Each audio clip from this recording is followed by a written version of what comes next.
Сәлеметсіздер ме, құрметті оқушылар? Мен Көптілеуова Гүлбану Маратқызы биология пәнінің мұғалімі.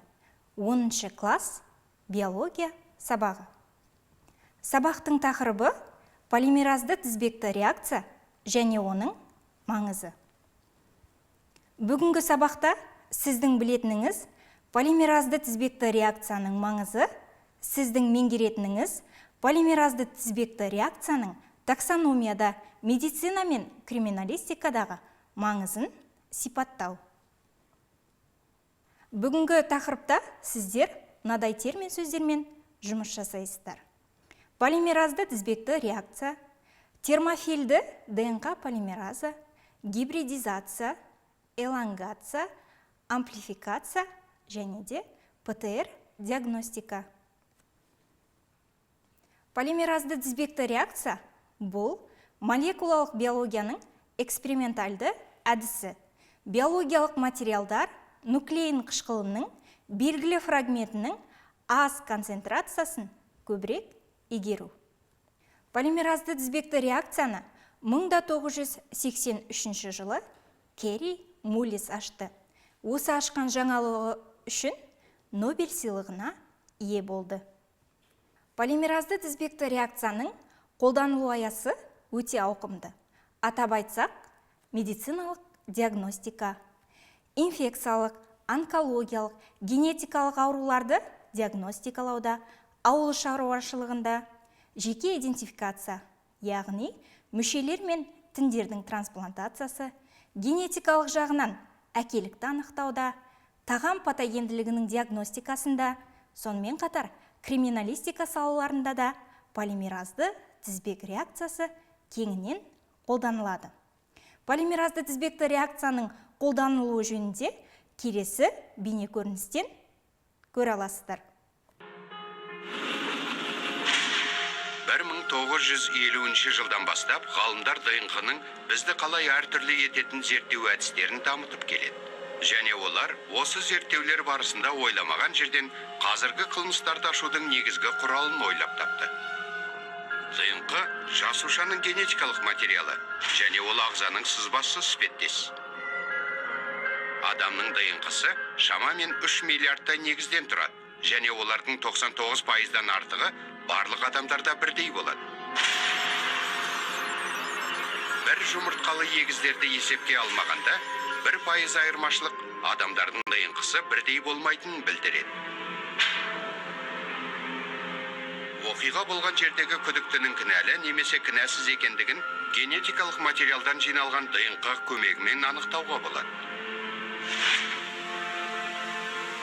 1960 жылдары ДНК сараптамасы үшін көптеген биологиялық материалдар талап етілді, және сараптама нәтижесінде тек қан құрамын ғана анықтай алуға болатын.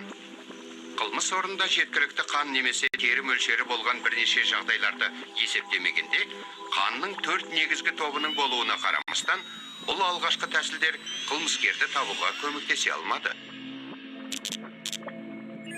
Бірақ 1984 жылы шектелген фрагментті талдау полиморфизмі әдісі ойлап табылды.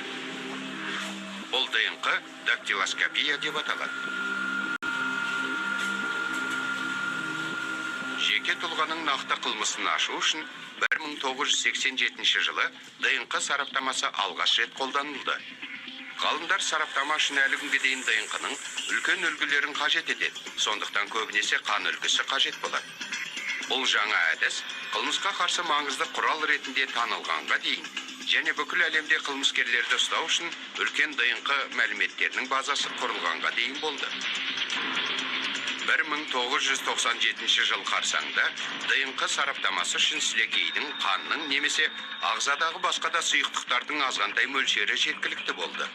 Криминалистика ғалымдарына бұл әдіс полимеразды шынжырлы реакция ретінде таныс. Полимеразды тізбекті реакция ДНК нысанасын қатты ыстыққа ұшыратып, ДНК-ның қос тізбегін 2 бөлікке ыдырату арқылы жүзеге асады. Қоспа суылғанда ферменттер ДНК-ның қос тізбекті 2 жаңа жолағын жасау үшін ДНК-ның әрбір жіпшесін қоршап, жетіспейтін жұбының нақты көшірмесін түзеді.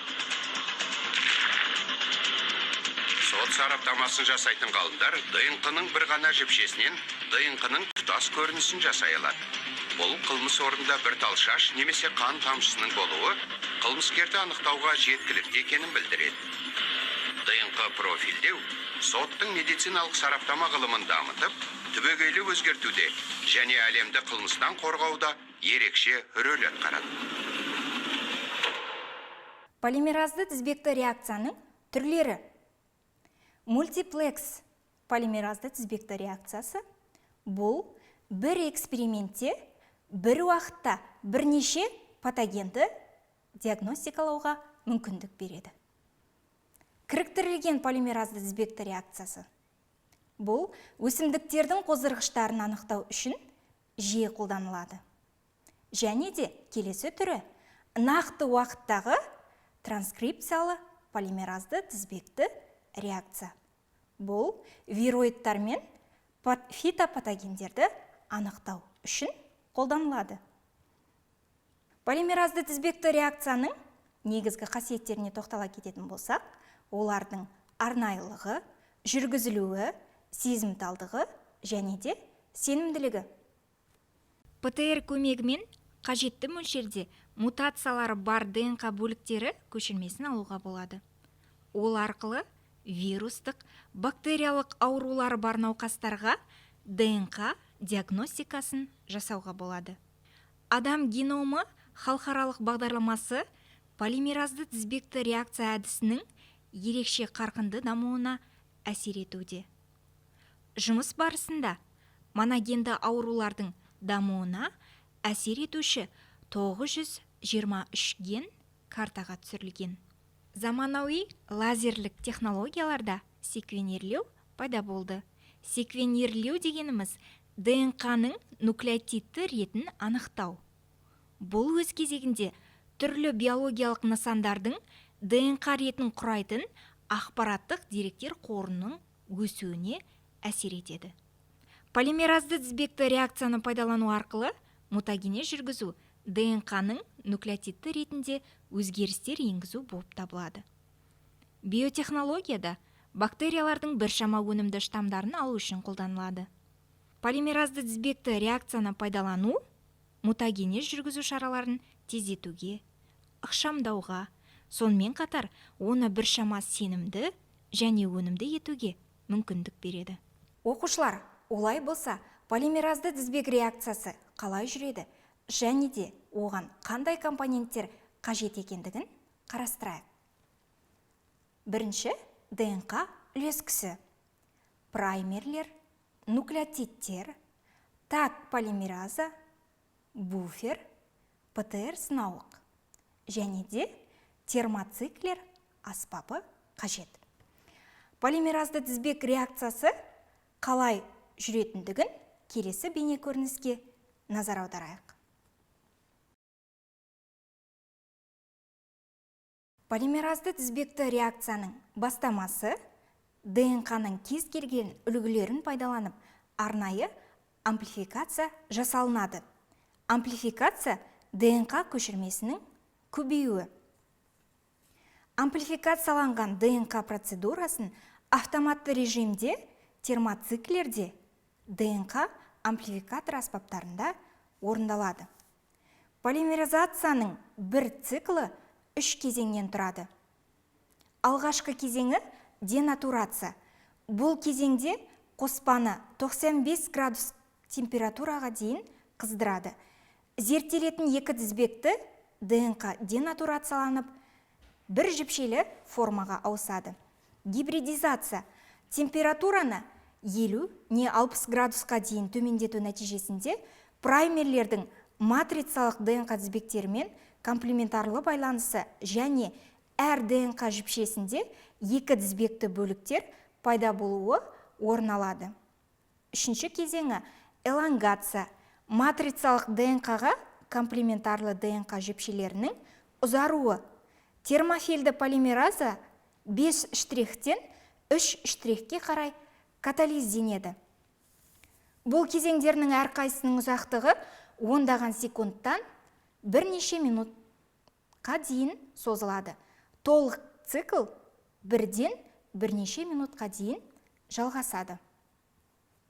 Олай болса оқушылар, полимеразды тізбекті реакцияның негізгі үш кезеңін атап өттік. Денатурация, гибридизация және де элонгация. ПТР әдісімен анықталуы мүмкін аурулар: вирустық және бактериялық пневмония, туберкулез, қызылша, қызамық, сальмонеллез, дифтерия, жұқпалы гепатит, житс ауруы, тырысқақ, түймешік және де кене энцефалиті ауруын ПТР әдісі арқылы анықтауға болады. Полимеразды тізбекті реакция диагностикасы ана құрсағындағы кезеңде де, жаңа туған сәбиде де инфекцияның болуын нақты анықтауға мүмкіндік береді. Кейде дәрі кейбір адамдарға уытты немесе аллергенді әсер етеді. Бұл дәрі-дәрмектерді организмнің қабылдауы мен зат алмасудың жеке айырмашылықтарына байланысты болады. Мұндай айырмашылықтар генетикалық деңгейде анықталады. Мысалы, бір емделушіде белгілі бір цитохром, яғни бөгде текті заттардың зат алмасуына жауап беретін нәруыз белсенді болатын болса, екіншісінде белсенділігі төмен болуы мүмкін. Осы емделушінің цитохромының түрі қандай екенін анықтау үшін дәрі ішудің алдында полимеразды тізбекті реакциялық талдау жүргізу ұсынылады. Бұл дербес медицина деп аталады. Ал талдау алдын ала генотиптеу деп аталады. Полимеразды тізбекті реакция диагностиканың нәтижесі. Емделуші үшін ПТР диагностика нәтижесі оң немесе теріс болуы мүмкін. Теріс дегеніміз дұшпандық ДНК іздері анықталмаған және сау адам. Нәтиженің оң болуы ауру қоздырғыш ДНК фрагменттерінің болуын білдіреді. Яғни бұл адам ауру жұқтырған және оған ем қажет. ПТР диагностика науқаста ешқандай ауру белгілері жоқ болса да жиі оң нәтиже береді. Дегенмен, бұл ПТР диагностиканың қате екендігін білдірмейді. Керісінше, аурудың өте ерте кезеңін білдіреді. Бұл жағдайда қосымша зерттеулер мен емдеу қажет. Егер ауру ерте сатыда диагностикаланса, емді мүмкіндігінше тезірек бастау керек. Себебі ауру одан әрі жеткен сайын оны емдеу қиынға соғады. Полимеразды тізбекті реакцияның артықшылықтары: клиникалық ақпарат алу, талдаудың дәлдігі, сынау үлгісінде патогенді аурудың ДНК бөлігін 100-ден есе үлкейтіп көру, анализ ұзақ уақытты алмайды, өте жылдам жасалынады. Бір мезгілде бір биологиялық сынамада бірнеше микроорганизмді анықтау. Олай болса оқушылар, бүгінгі тақырыпты меңгерсек, келесі тапсырмаларды орындайық. Бірінші тапсырма: терминдер мен олардың анықтамалары арасындағы сәйкестікті орнатыңдар.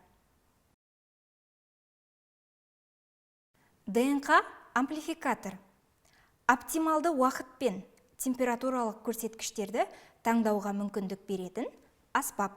Праймерлер ДНК молекуласының полимеразды тізбекті синтезінің қозуы үшін қажет нуклеин қышқылының қысқа фрагменті. Және де келесі элонгация, матрицалық ДНК-ға комплементарлы ДНК жіпшелерінің ұзаруы. Келесі тапсырма: берілген компоненттердің ішінен полимеразды тізбекті реакцияның жүруі үшін қажетті компоненттерді көрсетіңіз. Полимеразды тізбекті реакцияның жүруі үшін қажетті компоненттерге ДНК үлескісі, нуклеотидтер, сынауық және де таг полимераза жатады. Олай болса оқушылар, сабақ аяқталды, сау болыңыздар.